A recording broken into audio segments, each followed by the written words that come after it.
بسم اللہ الرحمن الرحیم سبحان ربک رب العزت عما یصفون وسلام علی المرسلین والحمد للہ رب العالمین اللہم صلی علی سیدنا محمد وعلی آل سیدنا محمد وبارک وسلم۔ اگر آپ دیکھیں کہ بھئی میرے اوپر لوگوں کا حسد زیادہ ہو گیا، فلاں ہو گیا، تو آپ کو اللہ نے قرآن پاک دیا، قرآن پاک کی صورتیں پڑھیے، اللہ آپ کا محافظ بن جائے گا۔ چنانچہ علامہ جلال الدین سیوطی رحمۃ اللہ نے ایک بات لکھی ہے جو آپ لوگوں کے لیے امید ہے کہ بہت فائدہ مند بات ہوگی، خاص طور پہ علماء طلباء کے لیے، اور اس کے بعد آپ کو عملیات والوں کے پیچھے نہیں بھاگنا پڑے گا۔ ہوتا ہے نا یہ جادو اور ٹونا اور فلاں اور ان کے پیچھے بھاگو، کوئی ضرورت نہیں۔ قرآن آیا ہی اسی لیے ہے کہ ہماری پریشانیوں کو دور کر دے۔ چنانچہ علامہ جلال الدین سیوطی رحمۃ اللہ فرماتے ہیں الفاتحۃ تمنع غضب الرب، کہ سورہ فاتحہ کی جو کثرت سے تلاوت کرتا ہے اللہ کے غصے سے اس کو حفاظت ہو جاتی ہے۔ یاسین تمنع عطش القیامہ، جو یاسین شریف روزانہ پڑھتا ہے اللہ تعالیٰ اس سورت کی برکت سے قیامت کے دن کی پیاس سے اس کی حفاظت فرماتے ہیں۔ الدخان تمنع من احوال القیامہ، سورہ دخان جو پڑھتا ہے اللہ تعالیٰ قیامت کے دن کے خوف سے اس کو امن عطا فرماتا ہے۔ الواقعۃ تمنع الفقر والفاقہ، جو سورہ واقعہ کی تلاوت کرتا ہے اللہ تعالیٰ رزق کی تنگی سے اس کی حفاظت فرماتے ہیں۔ الملک تمنع عذاب القبر، سورۃ الملک تبارک الذی بیدہ الملک، اس کو باقاعدگی کے ساتھ پڑھنا یہ قبر کے عذاب سے انسان کو بچا لیتی ہے۔ الکوثر تمنع خصومۃ الخصماء، سورہ کوثر کی جو کثرت کرے تو جو جھگڑا کرنے والے اس کے دشمن ہیں اللہ ان دشمنوں کی دشمنی سے محفوظ فرما لیتے ہیں۔ الکافرون تمنع الکفر عند النزاع، جو سورہ کافرون کو پڑھتا ہے کثرت کے ساتھ اللہ تعالیٰ موت کے وقت کافر بننے سے حفاظت فرما دیتے ہیں۔ الاخلاص تمنع النفاق، جو سورہ اخلاص کی تلاوت کرتا ہے اللہ تعالیٰ اس کو نفاق سے بری فرما دیتے ہیں۔ الفلق تمنع حسد الحاسدین، سورہ فلق کی تلاوت زیادہ کرے گا تو اللہ حاسدوں کے حسد سے بچائیں گے۔ والناس تمنع الوساوس، اور جو انسان سورۃ الناس کی کثرت کرتا ہے اللہ شیطان کے وساوس سے اس کی حفاظت فرماتا ہے۔ اب اللہ کے حبیب صلی اللہ علیہ وسلم نے ہمیں یہ باتیں بتا دی تو ہمیں کس بات کی پریشانی؟ کوئی حسد کرتا ہے، کوئی دشمنی کرتا ہے، کوئی اپنے ہمیں نقصان پہنچانے کی کوشش کرتا ہے، دل میں یقین رکھے نقصان پہنچانے سے بچانے والا زیادہ بڑا ہے۔ جب اللہ پہ توکل رکھیں گے تو اللہ حفاظت فرمائیں گے، اور اگر کوئی آپ کے ساتھ برائی کرے یا زیادتی کرے آپ اللہ کے لیے معاف کر دیں۔ سورہ یاسین شریف کے بہت سارے فضائل ہمیں احادیث سے مل گئے، تو چند فضائل آپ کے سامنے پھر پیش کرتے ہیں کہ اس سورت کا تذکرہ انجیل میں بھی ہے، اور انجیل میں اس کا نام معمہ ہے۔ معمہ کا معنی وہ سورت جو دنیا اور آخرت کے تمام مسائل کو حل کرنے والی، دنیا کی پریشانیوں کو دور کرنے والی اور آخرت کے عذاب کو بندے سے ہٹانے والی۔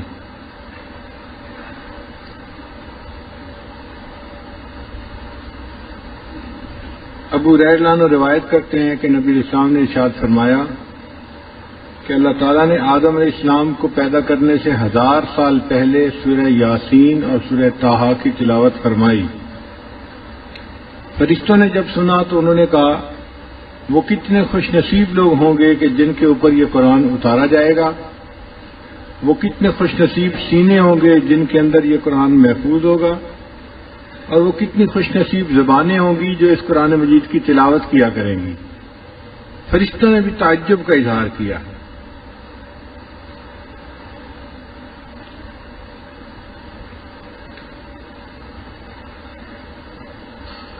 کل صالحین میں ایک بزرگ گزرے ہیں حکیم ترمذی. ایک تو ہے نا امام ترمذی جنہوں نے سنن ترمذی کتاب لکھی، ایک تھے حکیم ترمذی، وہ حکیم بھی تھے اور محدث بھی تھے.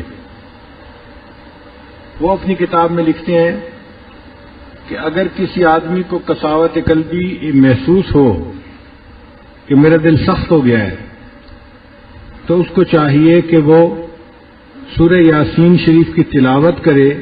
اس کی تلاوت سے اللہ تعالیٰ دل کی قساوت کو دور کر دیتے ہیں.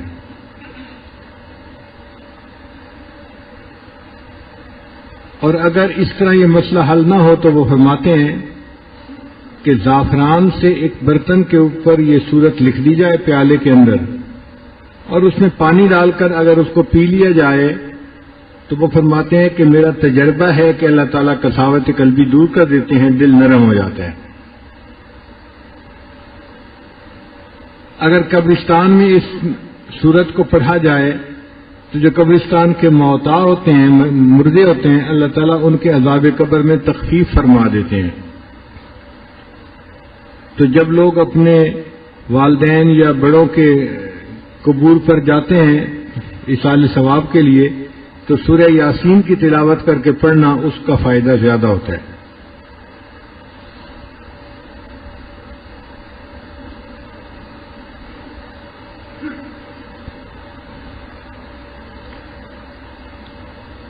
حضرت اکرمہ رضی اللہ عنہ فرمایا کرتے تھے کہ نبی علیہ السلام ابتدائے اسلام میں جب حرم جاتے تھے تو یہ سورت پڑھ کے گھر سے نکلا کرتے تھے، جس کی وجہ سے کفار نبی علیہ السلام کو دیکھ ہی نہیں پاتے تھے.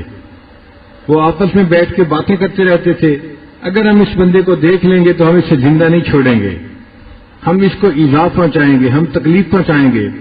اور نبی علیہ السلام حرم میں آتے، نماز پڑھتے اور چلے جاتے، اور وہ لوگ ایسے تھے جیسے وہ دیکھ ہی نہیں سکتے تھے، اللہ ان کی آنکھوں پہ پردے ڈال دیتے تھے. تو جو ہم نے پہلے بیانات میں بات کی کہ وَجَعَلْنَا مِن بَيْنِ أَيْدِيهِمْ سَدًّا وَمِن خَلْفِهِمْ سَدًّا فَأَغْشَيْنَاهُمْ فَهُمْ لَا يُبْصِرُونَ، اس آیت کے پڑھنے پر واقعی بندے کو موذی کے ایذا سے نجات مل جاتی ہے. تو اس سلف صالحین کے عمل کی اس حدیث پاک سے تقویت مل جاتی ہے کہ خود اللہ کے حبیب صلی اللہ علیہ وسلم بھی اس صورت کو پڑھا کرتے تھے اور اللہ تعالیٰ ان کو کافروں سے محفوظ فرما لیتے تھے. حضرت علی عنہ فرمایا کرتے تھے کہ سورہ یاسین شریف کے 10 فائدے ہیں. حضرت علی عنہ فرمایا کرتے تھے کہ سورہ یاسین کے 10 فائدے ہیں. اگر اس کو بھوکا بندہ پڑھے اللہ تعالیٰ اس کو سیر فرما دیتے ہیں، بھوک دور ہو جاتی ہے.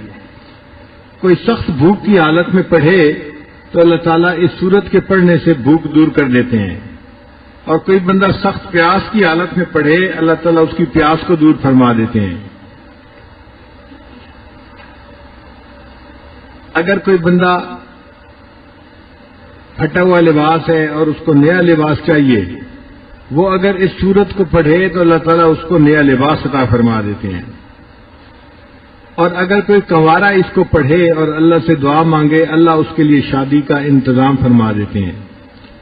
بہت سارے نوجوان پریشان ہوتے ہیں کہ شادی کے انتظامات نہیں ہوتے، اور بہت ساری لڑکیاں بھی پریشان ہوتی ہیں کہ اچھے رشتے نہیں آتے.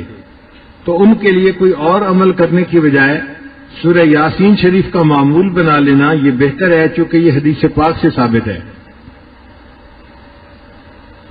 اگر کوئی بندہ خوف زدہ ہو اور سورہ یاسین شریف پڑھ لے اللہ تعالیٰ اس کے خوف کو دور فرما دیتے ہیں.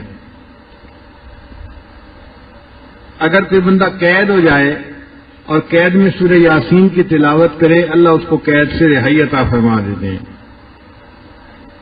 اگر کسی بندے کی کوئی چیز گم ہو جائے اور وہ سورہ یاسین شریف پڑھے اللہ گمشدہ چیز کو واپس دے دیتے ہیں یا اس کا کوئی بدل اس کو عطا فرما دیتے ہیں. کئی دفعہ بچے گھر سے گم ہو جاتے ہیں یا چیزیں گم ہو جاتی ہیں تو سورہ یاسین شریف کا پڑھنا اس میں فائدہ دیتا ہے. اگر کوئی مریض ہو اور اس کے اوپر سورہ یاسین شریف پڑھی جائے اللہ تعالیٰ اس مرض کو شفا عطا فرما دیتے ہیں.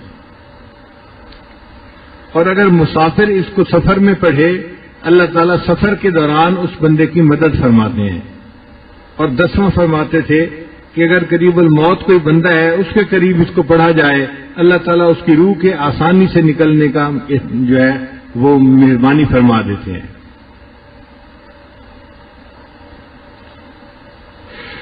کتابوں میں یہ بھی لکھا ہے کہ اگر کوئی بندہ خواب دیکھے کہ میں سورہ یاسین شریف پڑھ رہا ہوں تو اس کی تعبیر کیا ہے. وہ فرماتے ہیں کہ اس کی 3 تعبیریں ہیں. پہلی تعبیر کہ دنیا میں اس کو ایسی نعمت ملے گی جو عزت والی ہوگی، یعنی انسانوں کے درمیان اس کو عزت ملے گی. اجر کریم کا لفظ ہے نا، تو کریم والا اجر، تو اس کی وجہ سے اللہ تعالیٰ اس کو دنیا میں عزتیں عطا فرمائیں گے. ایک تعبیر یہ ہے. اور دوسری تعبیر یہ ہے کہ قیامت کے دن اس کو نبی علیہ الصلوۃ والسلام کا ساتھ نصیب ہوگا، ان کے ہاتھوں اس کو حوض کوثر کا جام نصیب ہوگا. اور تیسری تعبیر یہ فرماتے ہیں کہ جو بندہ خواب میں سورہ یاسین شریف کی تلاوت کرے یہ اس بات کی دلیل ہے کہ یہ مخلص بندہ ہے، اللہ نے اس کو ریا سے محفوظ فرما لیا ہے. یہ وہ فضائل تھے جو ہمیں اور کئی ساری کتابوں میں سرچ کرنے کے بعد ملے، تو جی چاہا کہ ان فضائل کو آپ کے ساتھ شیئر کر لیا جائے. الحمدللہ وکفا وسلام علی عبادہ الذین اصطفیٰ اما بعد اعوذ باللہ من الشیطان الرجیم بسم اللہ الرحمن الرحیم وَإِنَّكَ لَعَلَىٰ خُلُقٍ عَظِيمٍ سبحان ربک رب العزت عما یصفون وسلام علی المرسلین والحمد للہ رب العالمین. اللہم صلی علی سیدنا محمد وعلی آل سیدنا محمد وبارک وسلم.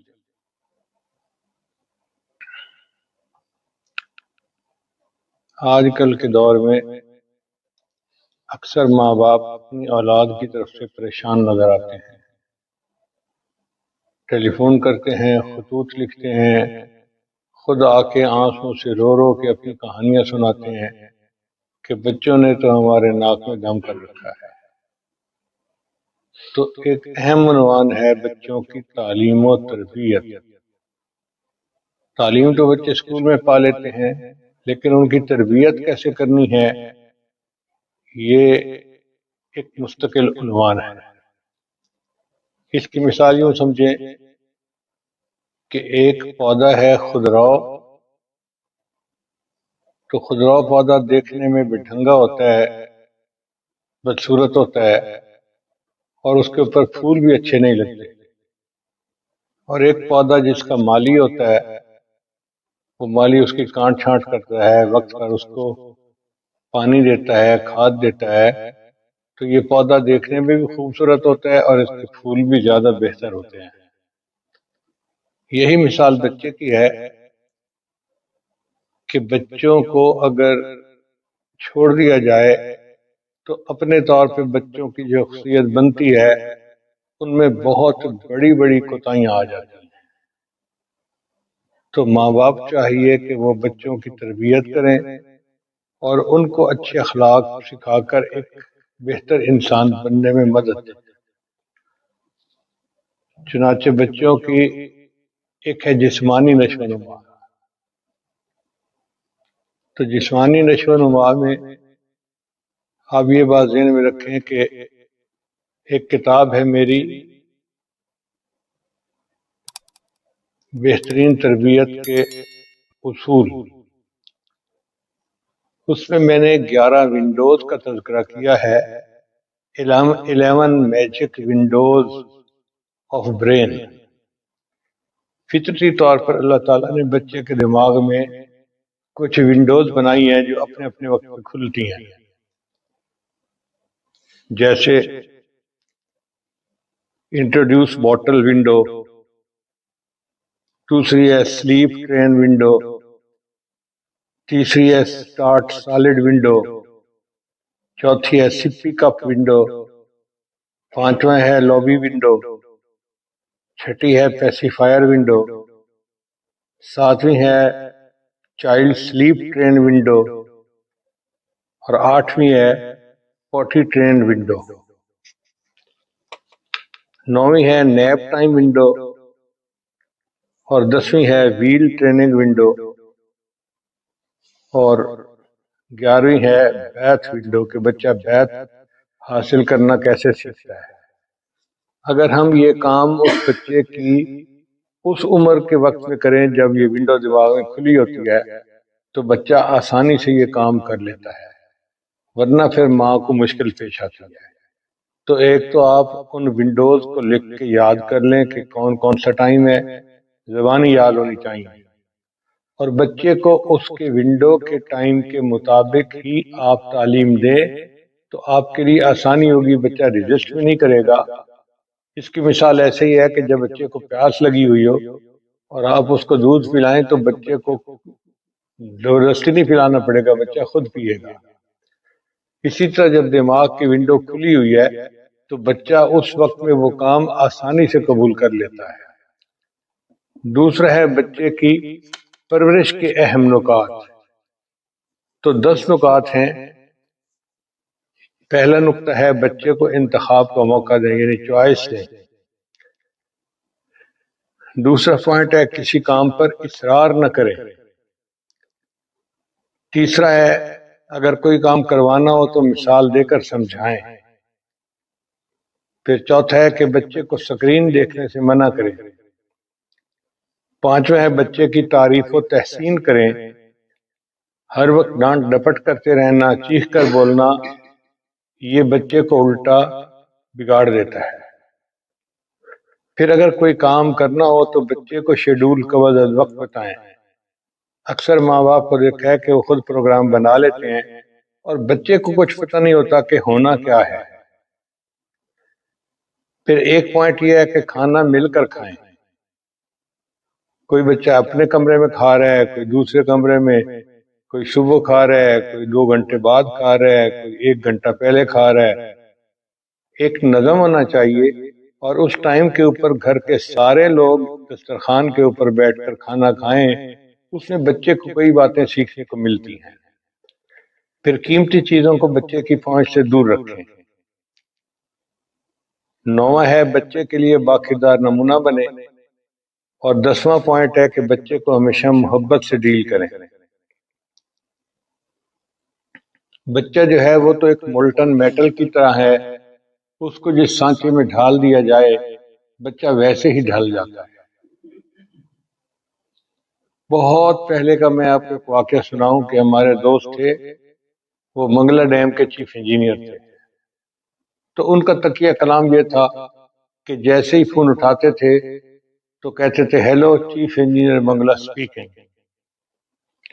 وہ بتاتے ہیں کہ میرا چھوٹا بچہ تھا، ایک دن میں واش روم سے ذرا دیر سے نکلا تو میں نے دیکھا کہ میرے فون کی گھنٹی بج رہی ہے، تو بچے نے فون اٹھا لیا۔ جب بچے نے فون اٹھایا تو اب بچے نے فون پہ بات کی، hello chief engineer Mangla speaking. اس بچے کو کچھ پتہ نہیں تھا کہ میں نے کیا کرنا ہے، اس نے جو باپ کو کرتے ہوئے دیکھا وہی اس نے کام کر دیا۔ تو children always copy their parents, بچے ہمیشہ اپنے ماں باپ کی نقل اتارتے ہیں، تو ماں باپ کو چاہیے کہ ایک بہتر نمونہ بن کر دکھائیں تاکہ بچے ان کو کاپی کریں اور وہ بھی ایک اچھے انسان بنیں۔ اب اس مقصد کے لیے ایک ایسے مکتب کی ضرورت ہے جہاں پہ بچے کو اچھی تعلیم دی جائے اور ان کو اچھی عادات سکھائی جائے۔ پاکستان اور ہمارے پڑوس ملکوں میں حفظ و ناظرہ کے تو کئی ادارے موجود ہیں الحمدللہ، اور لاکھوں بچے ہر سال قرآن مجید کے حافظ اور قاری بنتے ہیں، لیکن اس بات کی ضرورت ہے کہ ان چھوٹے چھوٹے دماغوں میں اللہ اور اس کے رسول کی محبت، نبی علیہ السلام کی سنت کی پابندی، عقائد کی پختگی اور بہتر مسلمان بننے کی فکر کو ابھاریں تاکہ بچوں پر بچپن ہی سے اللہ کا رنگ چڑھ جائے۔ صبغۃ اللہ، اللہ فرماتے ہیں اللہ کا رنگ، ومن احسن من اللہ صبغہ، اور کون ہے بہتر اللہ سے زیادہ رنگ دینے میں۔ اب اس بچے کے اوپر رنگ چڑھانے کے لیے الحمدللہ کہ ای مہد کے جو پرنسپل ہیں حضرت مولانا حافظ حبیب اللہ احمد نقشبندی زیدہ مجدہ، تو انہوں نے ای مہد ہی کی معلمات کو کہا کہ ان بچوں کے لیے ایک نصاب ڈیزائن کرو۔ تو ان کی ایک معلمہ ام رافع نے اس میں بہت محنت کی، اور باقی معلمات نے بھی محنت کی، ان کا تجربہ بھی ہے اب تو کئی سالوں کا۔ انہوں نے دنیا کے مختلف جگہوں پہ جو نصاب بچوں کے لیے بنائے گئے ہیں پہلے ان کو اکٹھا کیا، اس میں بڑی محنت درکار تھی، پھر اسٹڈی کر کے ان کے جو بہترین پوائنٹس تھے وہ انہوں نے اکٹھے کر لیے اور ایک نصاب تیار کیا، پھر اس کو علماء اور مشائخ سے انہوں نے اپروو کروایا۔ اس میں 2 سال کی محنت لگی، اور یہ کسی ایک فرد کی محنت نہیں بلکہ ایک جماعت کی محنت ہے۔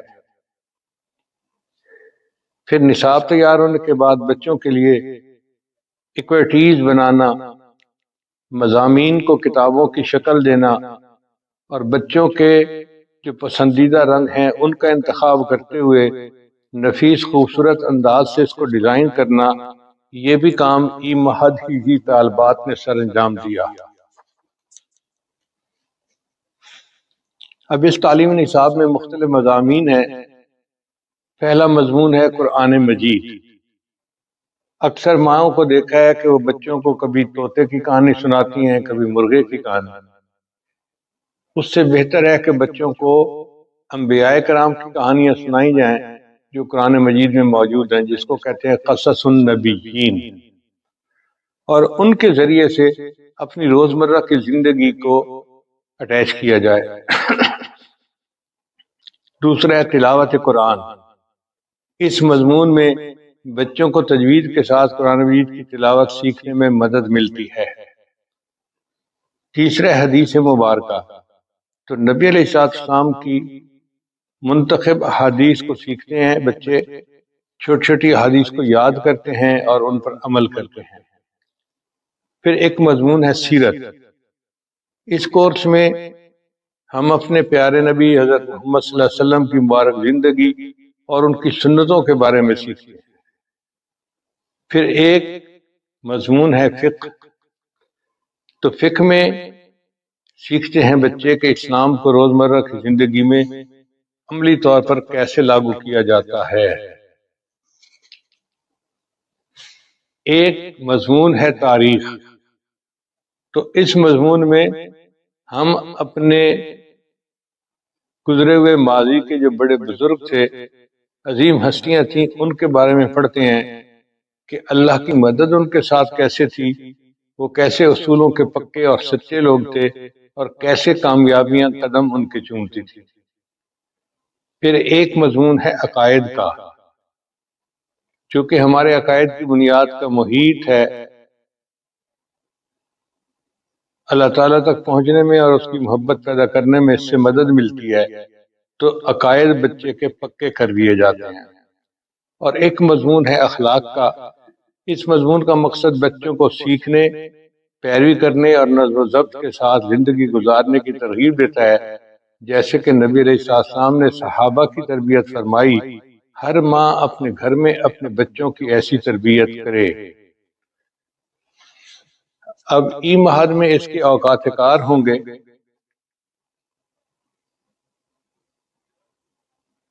جمعہ ہفتہ اتوار دوپہر 12 سے 2 بجے تک، اور ہفتہ جمعہ کے دن اور ہفتہ کے دن اور اتوار کے دن 3 بجے سے لے کے 5 بجے تک۔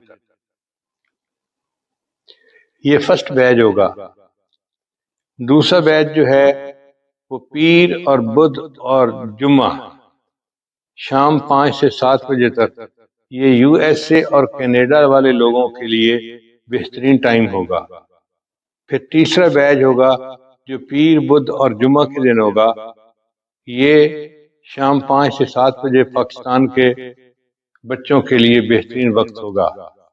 لہذا دعا ہے کہ اللہ تعالیٰ اس تعلیم نصاب کو قبول کرے اور ای مہد کی معلومات کی جو انتھک کوشش ہے اس کو اللہ تعالیٰ شرف قبولیت عطا فرمائے اور ہمارے آنے والے بچوں کے لیے اس کو فائدے کا سبب بنائے۔ وآخر دعوانا ان الحمد للہ رب العالمین۔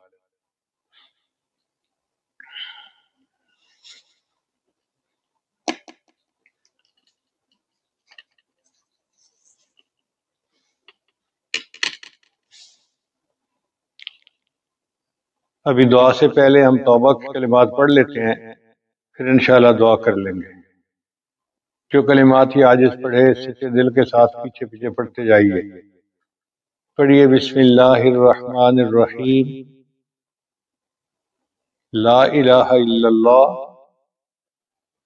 محمد الرسول اللہ۔ آمنت باللہ وملائکتہ وکتبہ ورسلہ والیوم الآخر والقدر خیرہ وشرہ من اللہ تعالی والبعث بعد الموت۔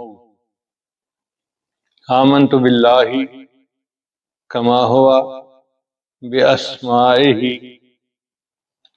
وصفاتہ وقبلت جمیع احکامہ اقرار باللسان وتصدیق بالقلب۔